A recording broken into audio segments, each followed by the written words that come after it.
Тази жена си помислила, че е спасила куче, но когато ветеринарният лекар разбрал какво всъщност е то, веднага се обадил в полицията.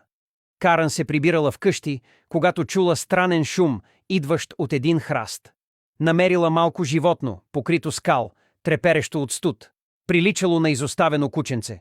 Съжалила го и решила да го вземе от дома, мислейки си, че спасява живот. Вкъщи почистила животното и го поставила в кутия с одеяла. Дъщеря и Мери била във възторг от новия приятел, но нещо не било наред. Животното избягвало контакт и издавало странни звуци. На следващия ден Карън завела кучето на ветеринар. По време на прегледа ветеринарният лекар пребледнял и се отдръпнал, вдигайки телефона, за да се обади в полицията. Той обяснил, че това, което Карън е открила, не е куче, а нещо много по-опасно. Няма да повярвате какво всъщност е било това същество. Кликнете върху знака плюс и коментирайте куче за част 2.